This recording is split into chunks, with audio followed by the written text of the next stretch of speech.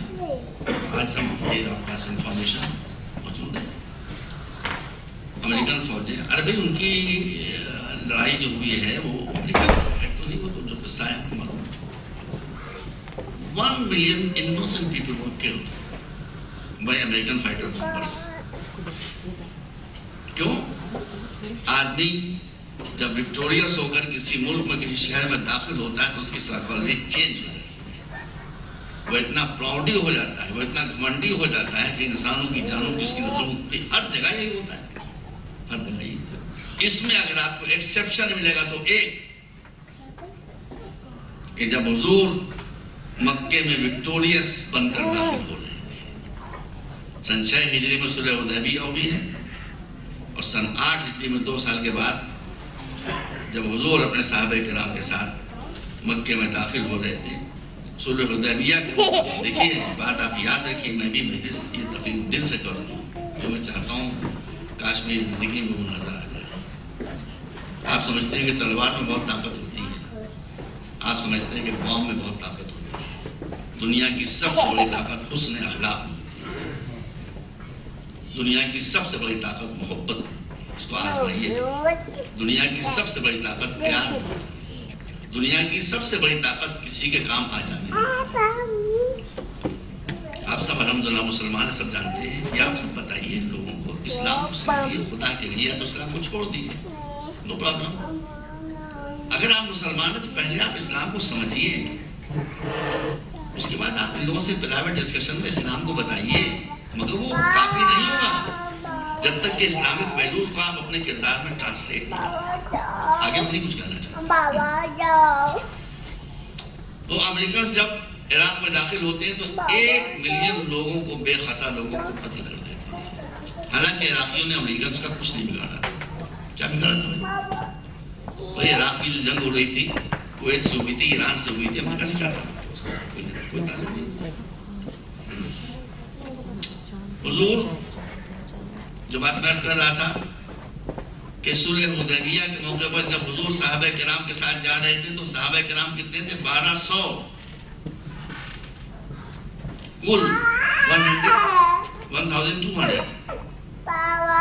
اور رسول نے جب دب کر شروع کر لی. یہ دب کر شروع کیوں کی تھی؟ اس میں بہت ویژن تھا. ویژن یہ تھا کہ مسلمانوں کی اور حضور کے بارے میں مشرکین مکہ کی کا برین واش کر دیا گیا تھا. ان کو ڈرا دیا گیا تھا, ان کو دہلا دیا گیا تھا کہ بڑے خونی ہیں, بڑے ظالم ہیں, ان کے مزاج میں مرسی تو ہے ہی نہیں, ان کے مزاج میں رحم تو ہے ہی نہیں. یہ پکچر بنا دی تھی. تو رسول صرف اتنا چاہتے تھے کہ میں سرنڈر کر دوں ورنہ میں سلو, لیکن یہ بیریئر ٹوٹ جائے تاکہ مشرکین ڈائریکٹ مجھے دیکھیں کہ میں کیسا ہوں. ڈائریکٹ قرآن کو پڑھیں کہ قرآن کے تعلیمات کیا ہیں. جو رسول کی حکمت عملی تھی, اسٹریٹجی تھی, وہ اتنی کامیاب ہوئی. تو بھائی آپ مجھے بتائیے 13 برس مکے میں اور 6-7 برس ساتھ یہاں پر مدینے میں, 19 سال میں رسول کی محنتوں کا نتیجہ کیا ہوا؟ 1200, 1400, 1500 مسلمان کل. اور جب صلح حدیبیہ میں یہ بیریئر ٹوٹ گیا اور ڈائریکٹ انٹریکشن شروع ہو گیا تو 2 سال کے اندر کتنے مسلمان ہو گئے؟ صلح حدیبیہ کے موقع پر 1200 یا 1400 تھے, اور جب فتح مکہ پر حضور جا رہے تو آپ کے صحابہ کرام کی تعداد 14,000 تھی. اور جب حج آخر کر رہے تھے صرف 2 برس کے بعد, جسٹ آفٹر 2 ایئرس, تو جو وہ مسلمان کے جو حج کرنے کے لیے آئے تھے ان کی تعداد 1,40,000. اس کا مطلب ہے کہ جو کام تلوار نہیں کر سکتی وہ اخلاق کرتا ہے, جو کام فورس سے نہیں ہو سکتا وہ محبت سے ہوتا ہے. رسول یہی چاہتے تھے کہ دیکھ لیں کہ میرا کردار کیا ہے, تمہارا برینواش کیا ہے, تمہارا کردار کیا ہے. یہ مکہ جس میں حضور داخل ہو رہے تھے اس وقت ایک کانکرر کی حیثیت سے, اس نے حضور کے صحابہ کو کتنا ستایا تھا آپ کو معلوم ہے. حضور کے اہل بیت کو کتنا ستایا تھا آپ کو معلوم ہے. خود حضور کو کتنی اذیتیں دی تھی آپ کو معلوم ہے. ساری پراپرٹی پر قبضہ کر لیا تھا آپ کو معلوم ہے. وطن سے بے وطن کر دیا تھا آپ کو معلوم ہے. آج وہی مکے والے حضور کی مرضی کو فاتح فاتحانہ شان سے حضور مکے میں داخل ہو رہے ہیں. آپ کا علم ایک بڑے جلیل القدر صحابی انصاری حضرت سعد بن عبادہ انصاری رضی اللہ تعالیٰ عنہ کے ہاتھ میں تھا. وہ جب مکے میں داخل ہونے لگے تو ان کا سلوگن یہ ہوا کہ الیوم یوم المرحمہ، آج today the day of revenge, آج ہم بدلہ لیں گے، آج یہاں خون کی ندیاں بہیں گی، آج یہاں گوشت کی بوٹیاں ہوں گی. لوگوں نے جا کر حضور سے کہا کہ سرکار وہ تو یہ فرما رہے ہیں کہ علم لے دو ان کے ہاتھ سے علم لے لیا گیا. مزاج ریاست رسالت پر یہ بات بڑا گواہ ہے. علم لے کر مولا علی کو دے دیا گیا. ابھی علی کی ذہانت تھی بس پھر ہی نہیں. انہوں نے سلوگن میں صرف ایک الفابیٹ کو چینج کیا. زمین و آسمان کا فرق ہوتا. حضرت سعد بن عبادہ رضی اللہ تعالیٰ عنہ ارشاد فرماتے کہ یوم المرحمہ، today is the day of revenge, آج بدلہ لینے کا. مولا علی نے کیا کہ پورا سینٹینس اس طرح سے رکھا، صرف ایک الفابیٹ بدل دیا. مولا نے کہنا شروع کیا یوم المرحمہ، مرحمہ کے بجائے مرحمہ کر دیا. آج بدلہ لینے کا دن نہیں ہے، آج تو رحمتوں کی بارش ہونے لگی. اس لیے کوئی کانکرر نہیں آ رہا ہے رحمت للعالمین. تو اخلاق وہ ہوتا ہے، بیہیویئر وہ ہوتا ہے کہ جو دشمن کے ساتھ ہے. اس مختصر اسپیچ میں نے آپ کو بتایا. اب رسول جب فاتحانہ شان سے مکے میں داخل ہو گئے، بس باقی بات کر رہا ہوں. بالکل معمولی لباس، کوئی دیکھ کے سمجھ نہیں سکتا کہ یہ آرڈنری پرسن نہیں. کوئی زرتار قبا نہیں، کوئی تاج نہیں، کچھ نہیں، معمولی لباس. مکے گلیوں میں سادگی سے گزر رہے، کوئی پہچان رہا، کوئی نہیں پہچان رہا. آپ نے دیکھا ایک بس بات ختم ہو گئی. آپ نے دیکھا کہ ایک مشرکہ عورت ورشپر، آئیڈل ورشپر، مورتی پوجا کرنے والی، لگڑی تھی بیچاری، بڑھیا تھی. ایمان سے بتائیے کہ آپ حضور کے سایہ رحمت میں بیٹھے ہوئے، آپ نے اس بڑھیا کو دیکھا کہ وہ لکڑی کا گٹھر اپنے سر پر لاتے ہوئے جا رہی ہے، چلا نہیں جا رہا ہے، لکڑی بھی ہے، بڑھیا بھی ہے. آپ اس بڑھیا کے پاس گیا. کون؟ وہ مشرکہ بڑھیا، مورتی پوجا کرنے والی، جو مورتی پوجا اسلام میں برداشت نہیں کی جا سکتی. اس کے پاس گئے اور جانے کے بعد کہا کہ تو بوڑھی ہے، تو لنگڑی ہے، تجھ سے چلا نہیں جا رہا ہے، لا میں تیرا بوجھ تیرے گھر تک پہنچا دوں. اللہ کا چاہیے 2 آنکھیں. اس نے بوجھ حضور کو دے دیا. حضور نے اس مشرکہ عورت کا لکڑی کے گٹھر کا بوجھ اپنے سر پر رکھ لیا اور اس کے پیچھے پیچھے چلے. اسلامی حکومت کے سربراہ ہیں حضور کے نہیں ہیں، ریلیجس سربراہ بھی ہیں اور پولیٹیکل سربراہ بھی ہیں. تو بھائی صاحب آپ ایمان پر لے لیے، مسٹر زرداری کبھی یہ کریں گے؟ بتائیے بھائی. کنگ عبداللہ جارڈن والے وہ یہ کریں گے؟ حسنی مبارک یہ کریں گے؟ کون سے اسلامی ملک کا سربراہ یہ کرے گا جو حضور کر رہے ہیں؟ بیویاں ہیں بیٹھی ہیں سامنے، مجھے آپ سوری، عورتوں کے لیے بہت مشکل ہوتا ہے چپ رہنا، پتہ نہیں کیسے یہاں چپ کے بیٹھی. وہ اس کے سر سے جو بوجھ ہٹا تو اس کا ٹیپ کھلا اور اس نے بڑبڑ شروع کی. اب کہنا کیا شروع کیا کہ یہ تو کتنے اچھے انسان ہو، کتنے شریف انسان ہو. اب اس کا بھی برین واش ہو چکا تھا. تم نے میرا بوجھ اٹھا لیا، کتنے شریف انسان ہو. ایک حضور کا نام لیا اس نے گستاخی سے کہ ایک وہ یہاں ہے، میں نے سنا ہے کہ بڑے قاتل ہیں، بڑے خونی ہیں اور بڑے ظالم ہیں اور یہ سے ہیں ویسے ہیں. آپ غور فرمائیے کہ پیغمبر اس کا بوجھ اٹھائے ہوئے جا رہے ہیں اور وہ پیغمبر کی شان میں گستاخیاں کرتی جا رہی ہے. پیغمبر خاموشی سے اس کا بوجھ اٹھائے چلے جا رہے ہیں. نو ریپلائی. جب اپنے گھر میں پہنچ گئی تو اس نے کہا ٹھیک ہے یہ گھر میرا آ گیا، لاؤ یہ گٹھر مجھے دے دو. پیغمبر نے کہا کہ نہیں، گھر میں جہاں یہ رکھا جاتا ہے وہاں رکھو، تو سے نہیں اٹھے گا یہ بوجھ. وہ جگہ اس نے بتائی. پیغمبر گھر میں گئے، جانے کے بعد ایک بلندی پر وہ گٹھر رکھا، خاموشی کے ساتھ وہاں سے واپس ہونا شروع ہوا. اس نے کہا کہ بھائی تم نے میرا اتنا کام کیا، میں نام تو بتاتے جاؤ. میں نام سے کیا کام ہے، تیرا کام ہو گیا، میں جا رہی ہوں. وہ دروازے پر آئی، وہ دروازے پر یوں ہاتھ رکھے کہ میں آپ کو اپنے گھر کے دروازے کے باہر جانے نہیں دوں گی جب تک اپنا آپ نام نہیں بتائیں گے. کہا بھائی تم نے راستہ ہی روک لیا، تو تم نے اگر راستہ روکا ہے تو میں اسلام کا راستہ فرمایا کہ میں وہی محمد ہوں جس کو پکارنا ہے۔ اس کا نتیجہ یہ ہوا کہ جب پیغمبر اس گھر میں داخل ہو رہے تھے تو ایک مشرکہ کا گھر تھا، جب باہر نکل رہے تھے تو لا الہ الا اللہ محمد رسول اللہ کی آواز آئی۔ مسلمانوں، میرے بھائیوں، میں دل کی گہرائیوں سے آپ سے کہنا چاہتا ہوں، sorry please don't feel bad, Islam is some thing else, the behavior of Muslim community is something else۔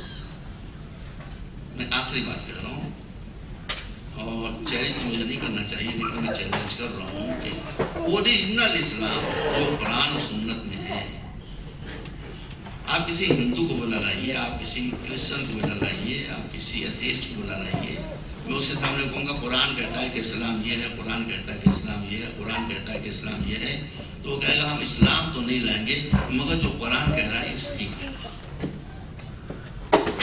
اسلام نے کوئی بات، قرآن نے کوئی ایسی بات کہی نہیں ہے، کہی ہی نہیں ہے کہ جس کو کوئی سمجھدار انسان ایکسیپٹ کرنے پر تیار۔ یہ مسلمانوں کا بیہیویئر ہے کہ دنیا کو اسلام سے دور کرے۔